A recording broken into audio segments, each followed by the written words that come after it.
The environmental consequences of mercury pollution. Andrew Bernstein. Nick Novi. Darren Rivera. Jeff Hemphill. These are all the reference papers we referred to during our research of mercury pollution.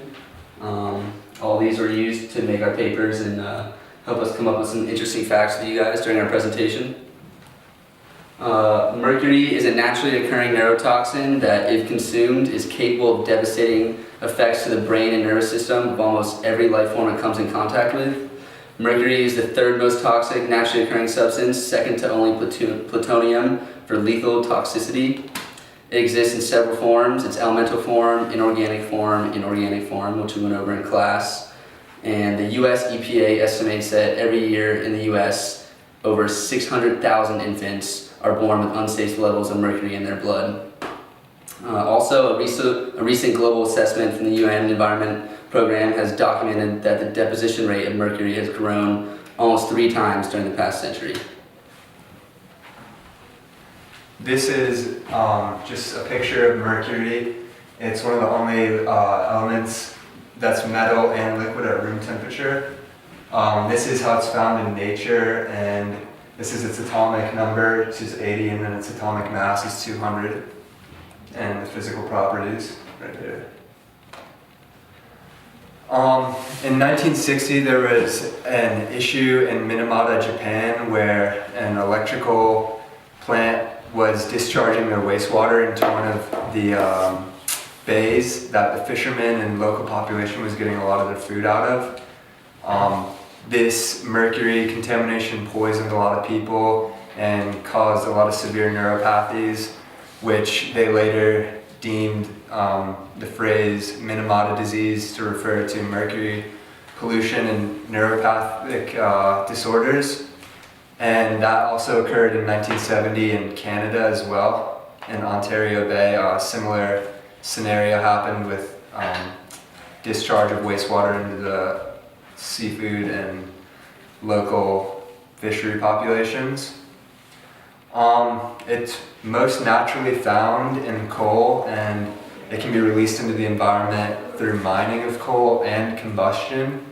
So basically it's a double whammy there. When it's burned, it gets into the air, and it can come down later in rain and get into the water systems. It could be deposited back into the land where it becomes a runoff and gets back into the water eventually. So it's just a really bad pollution if it's burned and mined. China is one of the largest producers of mercury through mining and coal consumption. And one of the major processes they do through manufacturing is the chloralkali process, which is used to produce sodium chloride. There's a mercury filter basically in these chloralkali baths that converts the sodium and chlorine into one chemical compound, and mercury is a byproduct of that composition. Alright, so we're going to move on to bioaccumulation and exposure. So we're going to mention the first 3 big sources of exposure. You have dental amalgam fillings, so that's like Dr. Hugel actually talked about the fillings that he has in his mouth. There's like constant mercury just cycling through there through your saliva, going into your system. We also have mercury vapor inhalation. That's often a result of gold mining, big factories putting out gas and stuff. There's mercury in that gas, as well as stripping metal. So that's artisanal gold mining, to be specific. And then just seafood. We'll talk about that now when we go into bioaccumulation. So bioaccumulation is a process by which mercury levels increase as the trophic level increases. And specifically, we're talking about marine animals. It does make it to the surface, but it's definitely a bigger web down in the ocean. The form that it's stored in these marine lives is methylmercury, which is more toxic than most other forms of mercury, and it's stored in their fatty tissues. So eventually it just makes its way up and up to the food level until it gets up to us. Symptoms from this, you have bronchitis, you have asthma, you have ataxia, numbness, and then whole plethora of things that could eventually lead to death. And really what it comes down to is how much mercury are you having per day, per month, per year. So some of it's minor, some of it is fatal. All right, we're going to move on to the policies against mercury pollution, global cooperation, and most importantly, the Minamata Convention, which touches on mercury pollution. But to start off with, it's very hard to govern mercury pollution because it's a non-point source pollution product, and it's very hard to target, where it's coming from and who it affects. Like, for example, mercury pollution in the United Kingdom could have direct effects on, people in the Northeast United States. So, the main point of this is you really need everyone on the same page globally, or else, there's really nothing you can do.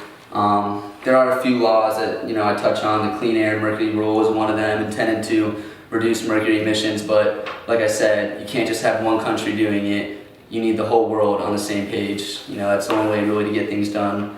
The Minamata Convention was the first ever global regime that specifically touched on mercury pollution. It was huge moves, in the policy world to get people to really recognize, how serious of a problem mercury pollution is.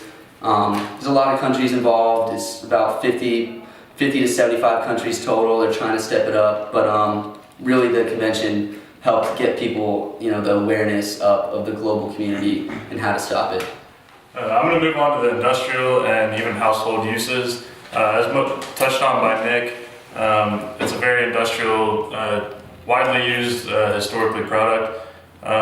Because of its nature and its liquid form, it's easy to be used in many different things. Some common uses are the industrial usage, thermometers, mercury switches, and mercury batteries, which is used in automobiles, lighting, even cosmetics, and traditional medicine. Industrial usage, mainly what it can range from is the making of automobiles to even concrete and cement used on our roads and bridges. And this really started back in the industrial age when the mercury pollution levels were increasing exponentially. And we're now at a point where we need to combat these usages. And one way that we're trying to eradicate some of the mercury pollution is with these things, mercury capture systems. It's a proven system that thermally absorbs and chemically captures mercury from cement kiln dust, which is very important when industries build and go through that sort of thing. So those are some of the common industrial usages, and now I'll move on to conclusion. Discussion with you guys. I hope you enjoyed our presentation. Don't eat white albacore tuna. Yes, stay away.